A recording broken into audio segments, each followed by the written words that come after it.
സമൃദ്ധിയിലേക്കുള്ള ഘോഷയാത്ര ഇതാ ഈ വാഹനത്തിന് തൊട്ടു പിന്നിലായി നടന്നത്. ഇന്ത്യയിൽ വെല്ലുവിളികളിലേക്കുള്ള സംസ്കാരം വെട്ടിത്തെളിച്ച യുവദേശം.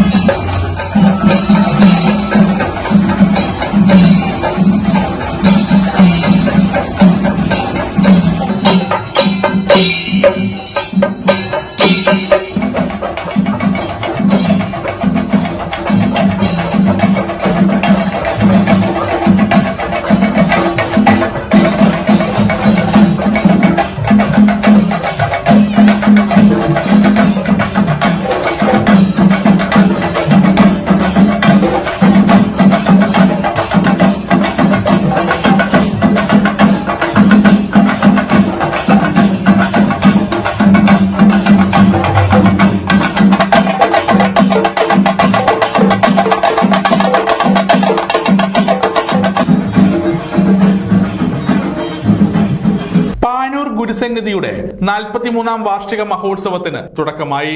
വാർഷിക മഹോത്സവത്തിന്റെ ഭാഗമായി പാനൂർ ബസ് സ്റ്റാൻഡിൽ നിന്ന് മുത്തുക്കുടകളുടെയും താലപ്പൊലികളുടെയും നിശ്ചല ദൃശ്യങ്ങളുടെയും വാദ്യഘോഷങ്ങളുടെയും അകമ്പടിയോടെ ഘോഷയാത്ര സംഘടിപ്പിച്ചു. തുടർന്ന് തായമ്പക, വിശേഷാൽ പൂജ, കൊടിയേറ്റം, ശിവന് പത്മവിട്ട് പൂജ, തുടർന്ന് ഉദ്ഘാടന സമ്മേളനവും സംഘടിപ്പിച്ചു. ശിവഗിരി മഠം പ്രേമാനന്ദ സ്വാമികൾ ചടങ്ങ് ഉദ്ഘാടനം ചെയ്തു. ചടങ്ങിൽ ഗുരുസന്നിധി പ്രസിഡന്റ് ടി പ്രദീപൻ മാസ്റ്റർ അധ്യക്ഷത വഹിച്ചു. രാജൻ മഞ്ചേരി പ്രഭാഷണം നടത്തി. ചടങ്ങിൽ പാനൂർ സബ് ഇൻസ്പെക്ടർ സുധീർ കല്ലൻ മുഖ്യ അതിഥിയായി പങ്കെടുത്തു. പോസ്റ്റർ പ്രകാശനം ടി കെ നാണു നിർവഹിച്ചു. ചടങ്ങിന് എൻ കെ നാണു മാസ്റ്റർ സ്വാഗതവും എൻ രാജൻ നന്ദിയും പറഞ്ഞു. സമഗ്ര ന്യൂസ് പാനൂർ.